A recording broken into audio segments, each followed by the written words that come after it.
Hello, everyone. Welcome once again to Secondary Podcast, where we discuss all things health and wellness. I'm your host, Ifeda Osutoyin, a pharmacist and a gluten-free advocate. So today we'll be discussing on the pros and cons of starting or embarking on a gluten-free lifestyle. As we've discussed in earlier episodes, we shared some light on children that are autistic and the role having a gluten-free diet plays on their overall outcome. Now, a lot of times, people that have autistic children, they sometimes wonder that, okay, how can they even embark on this type of lifestyle? And, especially if you are based in Nigeria, where people are not really much aware of such a condition and its role in having a gluten-free diet. So, we discussed how you can include some certain gluten-free foods in their diet. The major meals that we have in Nigeria are, let's say, 90% gluten-free. Things like our rice, our yam, our sweet potato, plantain, then, of course, our local diet, our amala, ofada, cassava, fufu. Majority of these things are actually gluten-free. Now, the things that are now that have gluten in them are things that are made from wheat, rye, or barley. So things like your bread, your pasta, your noodles. Even when we discuss cereals also, we have our cornflakes. Though it's made from corn, they also include a certain flavor in it or a certain extract called malt extract. Malt extract is actually derived from barley. Even if you have an autistic child, and you're like trying to see your options, then you have to ensure that you read labels properly, because you might be like, okay, can my child have cereal in the morning? Actually, cornflakes isn't gluten. It's not made from gluten, but it's also flavored with malt extract, which is derived from barley. So you have to read labels for that. Then you could also say you want to introduce oats into your child's diet, being that you want to remove gluten. But there are cases whereby some factories or some industries, they produce oats and also produce wheat-based products. So there have been cases where there is things they call cross contamination. So if you're going to have to buy that for your child, you have to also read on the label that such oats was produced in a facility that is strictly made from, or the facility has nothing that has to do with gluten or wheat. So that is that. Now we're going to actually now discuss the pros of starting or embarking on a gluten-free diet. Not everyone might want to start a gluten-free diet because their child is autistic, or maybe they have gluten-free allergy, or they have gluten allergies, or they are gluten sensitive.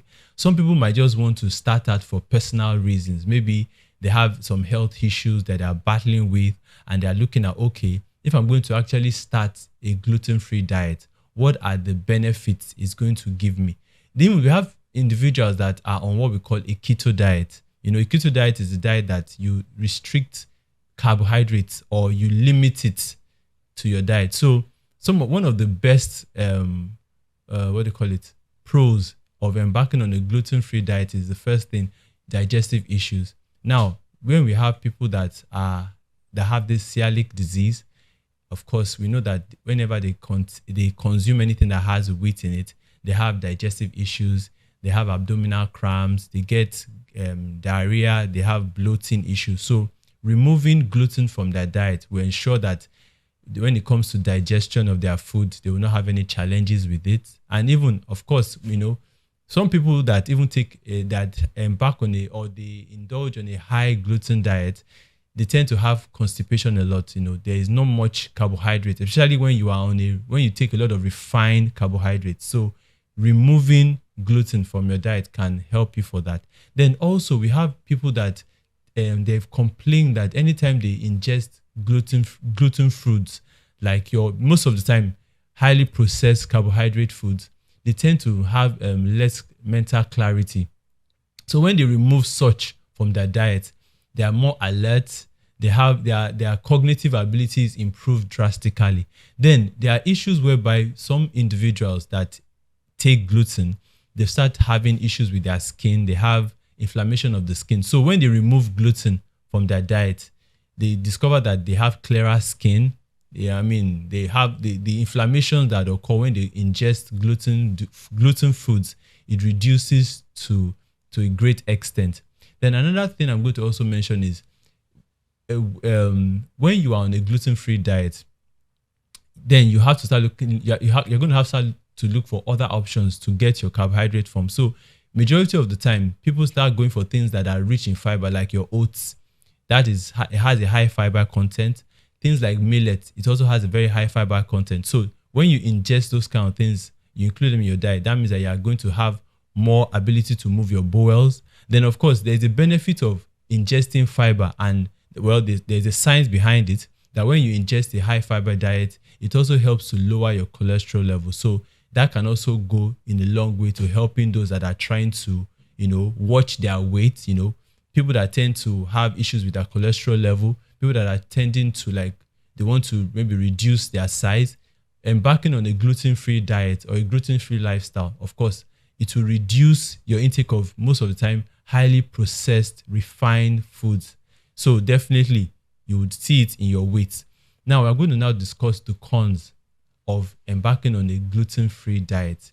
Yes, a lot of people used to feel that, going on a gluten-free diet means that it's a healthier lifestyle. No. The reason I'm saying that is that most of the times when you go to the store to buy any gluten-free food, especially the ones that have been pre-made or the ones that have been pre-packed, majority of them they have a lot of refined items in them. Some of them are very high in sugar. Some of them have additives included in them. Some of them have colorants included in them. So that means that if you're just going on a gluten-free diet for a healthy lifestyle, it's not advisable for you to buy processed gluten-free foods. So now you want to maybe snack and you're looking for gluten-free options. It's best that you also read the labels. Now imagine that you are on a gluten-free diet but you have diabetes and you now go for a cookie that maybe for you are supposed to abstain from sugar, but that cookie now has high sugar content. That means that you're at a risk of raising your or having a spike in your blood sugar. So you have to ensure you read your packages, the labels on the package. Then another thing is that it tends to be a bit expensive to embark on a gluten-free diet. For those that are eating the general food, you go to the market. First of all, it's easily accessible. You don't have to choose that, okay, this is what I want. Now, for those that are on a gluten-free diet, it's not something that is popular in Nigeria. So you might have to do a lot of research. You might have to scout around to get the product you want. Then after you even get it, it might not be as affordable as you might want it to be. So for instance, you have your regular cornflakes that might be going at a specific price. But when you now look for the one that is gluten-free, it might be 10 times higher than your regular. Then of course, if you are going for your gluten-free grains, you might want to make, okay, let's say that you want to indulge in your cereals like your oats now. The regular oats might have a certain price, but your gluten-free oats, because of the production cost, it will tend to be higher. Then there's also the social repercussions, if I might put it that way. You're going to a party now, and then you have to be selective. You can't go to the caterer and be saying, is this food, does it entail anything that is free from gluten? A lot of them will be wondering, what are you talking about? Or even if you have a child that has food allergies, especially when it entails him not eating anything that has gluten, you going to stores to get their snacks, it might be very challenging. Or when you go out, maybe you go for a family outing, to get the snacks or to get even sometimes drinks or even basic things like your beverages, you have to be very, very selective with what you're going to be taking. Then, of course, it also has its own stigma, especially when it entails children. Imagine your child going to school and then they are having a birthday party and they are sharing cake, which is made from wheat flour. And, your child really wants to have it and the child can have it. The child will come home and, it might have to be a bit depressing for the child to cope with such situations. So it's something that, you have to keep working on, finding ways to maneuver around it.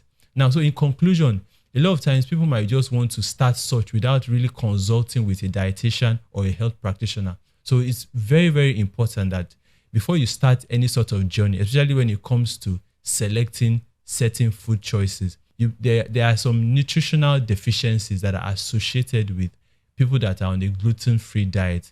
Because you can't take some certain items, then there are some certain micronutrients and some micronutrients that will be missing from a diet. And you can imagine a child that is growing up, you needing all the basic elements when it comes to the food classes. So you're going to be removing some of these things. So it means that you have to fortify meal times, like we said on a previous podcast.